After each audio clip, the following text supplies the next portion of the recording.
Boa tarde, agora eu vou estar explicando o meu trabalho de estatística. Primeiramente, a aplicação de estatística descritiva à base de dados. A professora, a doutora Laís Costa Brito. Eu vou buscar apresentar a introdução, as diversas aplicações descritivas feitas na base de dados e no final uma análise dos dados. Primeiramente, na introdução, a base de dados que eu trouxe é uma base que correlaciona estados e ano e área desmatada de 2004 a 2019, tendo como fonte a INEP em 16 de dezembro de 2019. As aplicações são um somatório, onde eu trouxe um pequeno conceito e fórmulas de como se calcular, e no final eu exemplifiquei utilizando a base de dados. Em sequência, o tipo de variáveis, onde eu expliquei o que são cada tipo de variáveis. Na sequência, eu trouxe a média aritmética, onde eu apliquei o mesmo conceito utilizado no somatório. Eu trouxe um pequeno conceito do que é e como calcular, e em seguida exemplifiquei utilizando a minha base de dados. Eu fiz essa mesma correlação para a média aritmética, para a mediana, para a moda, e a partir daqui são medidas de dispersões. Em todas eu busquei trazer um conceito sobre o que seria isso e como eu posso calcular. Em sequência, eu fiz um exemplo para ficar autoexplicativo. Um exemplo aqui, o desvio padrão. Ele é um parâmetro muito usado em estatística que indica o grau de variação de um conjunto de elementos e é expresso pela raiz quadrada da variância. Aí eu botei aqui a forma onde dp é igual à raiz da variância, e esses dados são extraídos aqui de cima, onde eu calculei a variância e eu tirei a raiz da variância para encontrar o desvio padrão. Aqui temos o coeficiente de variação, o erro padrão da média. A partir daqui são medidas separatrizes, onde eu tentei exemplificar com imagens como cada conjunto mais ou menos se dividia num conjunto de dados. Por exemplo, o quartil, digamos que temos um conjunto de dados, ele divide o conjunto a cada 25%, que seria um quarto. Ou como pode ver aqui, divide o conjunto em 4 partes iguais. Decil. O decil, eles são a mesma lógica do quartil. Eles dividem um conjunto, mas aqui são 10 partes iguais e cada parte corresponde a 10%.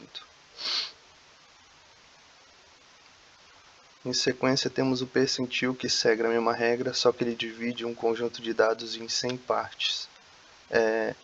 Aqui eu trouxe, por exemplo, como calcular o percentil, i vezes o número de termos mais 1 dividido por 100, onde eu simplifiquei que P1 é o percentil a ser calculado, I é o valor do percentil, e N é o número de termos.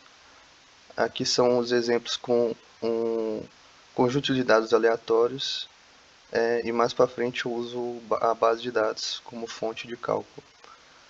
Aqui na parte final, já no meu trabalho, eu busquei fazer duas tabelas, uma para o Amapá e outra para o Tocantins, onde eu tenho o ano, o que foi desmatado a cada ano, e os resultados dos cálculos aplicados a essa base de dados. E em sequência eu analisei esses resultados, como por exemplo, aqui ó, média.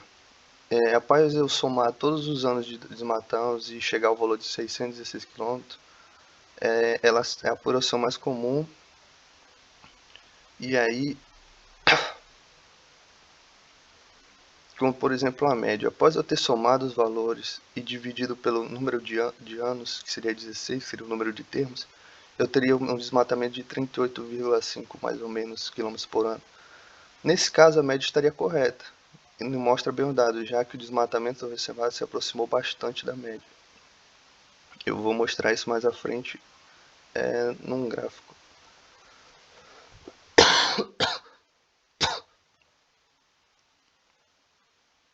Aqui em mediana eu tentei conceber uma forma mais próxima.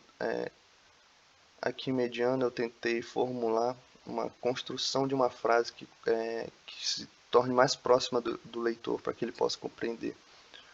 Por exemplo, através da média, eu posso dizer o desmatamento durante os 16 se manteve em equilíbrio, visto que o número de vezes que o desmatamento foi maior e menor que a mediana foi igual.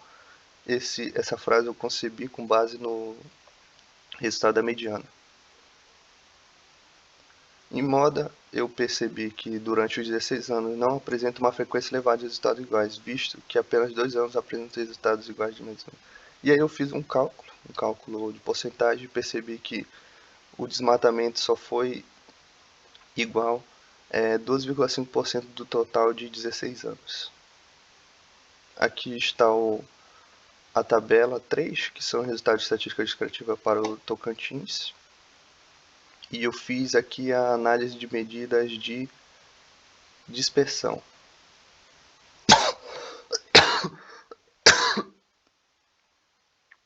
Por exemplo, devido aos altos valores de variância de desvio padrão, respectivamente 3.749 e 63,24, é possível concluir que o desmatamento ocorrido durante esses anos do Tocantins apresentou dados heterogêneos, irregulares e afastados da média. Em sequência, o coeficiente de variação. A partir do resultado que obtivemos do coeficiente de variação, 81,53, concluímos que durante esses 16 anos teve uma alta dispersão em relação aos dados análise que nos mostra uma distribuição de dados heterogênea nos anos que sucedem um estudo. Quer dizer que os dados variavam muito e não tinham um certo padrão, eles tinham uma dispersão muito grande. A partir do erro padrão da média, cheguei à conclusão que num possível futuro cálculo com base no mesmo dados, o resultado poderia ser acima ou abaixo de 15,81.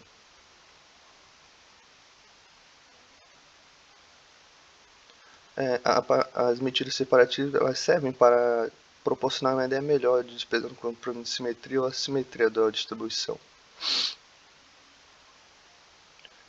E por fim, através desse gráfico,